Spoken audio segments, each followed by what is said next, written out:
ঘরে থাকা সামান্য কিছু উপকরণে সন্ধ্যাবেলার জলখাবারটা একবার এইভাবে তৈরি করে খেয়ে দেখতে পারেন। এত মজা করে খেতে পারবেন যে দোকানে চপ সিঙ্গারা কিনে খাওয়ার কথা আর কখনো মাথায় আসবে না, এত সুস্বাদু খাবারটা খেতে লাগে।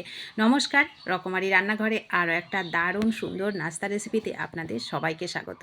এটা তৈরি করতে আমার লাগবে প্রথমে মটরশুঁটি। ঘরে থাকা সামান্য সামান্য কিছু উপকরণে কিন্তু খাবারটা খুব চটজলদি তৈরি হয়ে যায়, খেতে অসম্ভব মজার লাগে। আমি প্রথমে এক বাটি মটরশুঁটি একটা মিক্সি জারে দিয়ে এক টুকরো আদা দিলাম ছোট করে কেটে, একটা টমেটো দিলাম, দিয়ে এটাকে চপ করে নিলাম। চপটা দেখুন আমি একটু হালকা দানা দানা করে রেখেছি, আমি মিক্সি জারে করেছি, আপনারা চপারেও কিন্তু করে নিতে পারেন।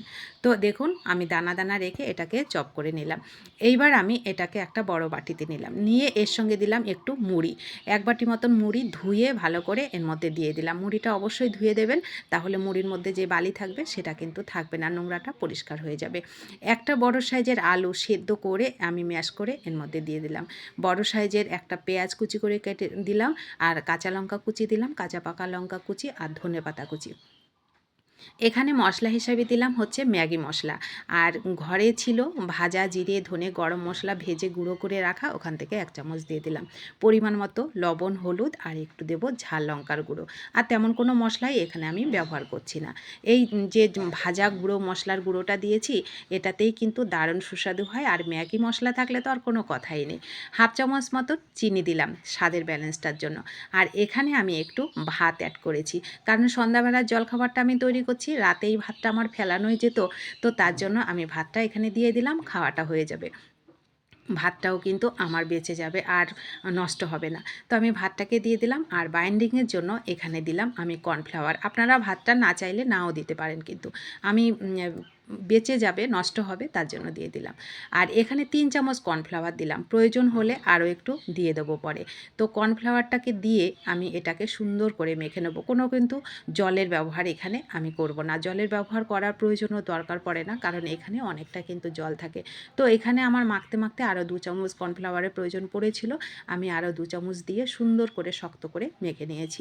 মাখাটা অবশ্যই কিন্তু শক্ত করে মাখাবেন, তাহলে এইগুলো যখন তৈরি হবে তখন তৈরি করতে অনেক বেশি সুবিধা হবে। তো দেখুন এইবার আমি এইগুলোকে হাতটাকে ভালো করে পরিষ্কার করে হাতের মধ্যে একটু তেল নিয়ে নিয়েছি, তাহলে আর হাতে লেগে যাবে না। এগুলোকে আমি কাকলেটের মতন শেপ করে নিচ্ছি, আপনারা আপনাদের পছন্দের শেপে কিন্তু এগুলো তৈরি করে নিতে পারেন। খুবই সুস্বাদু একটা খাবার, একদম ঘরে থাকা আপনার হাতের কাছে যে সবজিটা থাকবে, যে সব উপকরণ থাকবে, আপনারা সেটাই এর মধ্যে দিয়ে দিতে পারেন। খেতে অসম্ভব মজার লাগে। মশলাটাও আপনাদের পছন্দের মশলা দিয়ে দেবেন, খুব জলদি কিন্তু এই খাবারটা তৈরি করা হয়ে যায়। তো দেখুন আমি কাকলেটের মতন করে আমি কয়েকটা করে নিয়েছি, এগুলো ভাজতে ভাজতে পরেরগুলোকেও আমি রেডি করে নেব। তো এইবার মিডিয়াম হিটে একটু টাইম নিয়ে কিন্তু এগুলোকে ভাজতে হবে। তেলটাও মিডিয়াম হিটে গরম করে নিয়েছি। এবার প্রথমে আমি 4টে দিলাম, দিয়ে দেখুন একটা চামচ দিয়ে উপর থেকে তেলটাকে দিয়ে দেবো। এটাকে কিন্তু অবশ্যই এরকম করে ভাজবেন, কারণ এটা অনেকটা নরম, বেশি নাড়াচাড়া করতে গেলে কিন্তু এগুলো ভেঙে যাবে। প্রথমে আমি একটু চামচ দিয়ে উপর থেকে তেল দিয়ে দিলাম, এইবার হালকা করে একটু উল্টে দেবো যখন একটু শক্ত হয়ে যাবে। তারপরে এই যে আমি উল্টে দিলাম, দেওয়ার পরেও কিন্তু আর নাড়ানাড়ি করব না, আমি আরও একটু 1 মিনিট মতন হতে দেবো, তারপরে এগুলোকে উল্টে দেবো, কারণ তখন দুই পিঠে কিন্তু শক্ত হয়ে গেছে। এবার আপনি ইচ্ছা মতন এগুলোকে নাড়াচাড়া করতে পারবেন, এইগুলো কিন্তু আর কোনো ভেঙে যাবে না। কিন্তু প্রথম দুই উল্টানো অবশ্যই একটু সাবধানে ধৈর্য নিয়ে করবেন, দেখবেন একদম একটাও ভাঙবে না, খুব সুন্দর মুচমুচে এগুলো তৈরি হবে। একটু মিডিয়াম হিটে 2 থেকে 3 মিনিট এগুলোকে ভেজে নেবেন, দেখবেন খুব সুন্দর খাস্তা হবে, মুচমুচে হবে, খেতেও অসম্ভব মজার লাগবে। এইগুলো এতটাই মজার হয় বন্ধুরা খেতে, আপনাদের ইচ্ছাই করবে না যে দোকান থেকে চপ সিঙ্গারা কখনো কিনে খাবেন।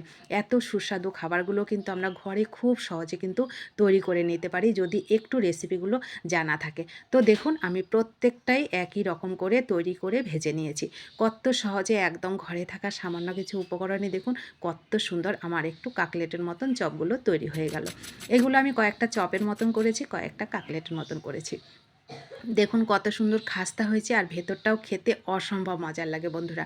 আপনারা যদি না তৈরি করে খান, একবার অনুরোধ করব এভাবে তৈরি করে খাবেন, দেখবেন অনেক মজা করে খেতে পারবেন, দোকান থেকে আর কিনে খেতেই ইচ্ছা করবে না। তো কেমন লাগলো আপনাদের কাছে অবশ্যই কিন্তু কমেন্ট করবেন, ভালো লাগলে শেয়ার করতে ভুলবেন না।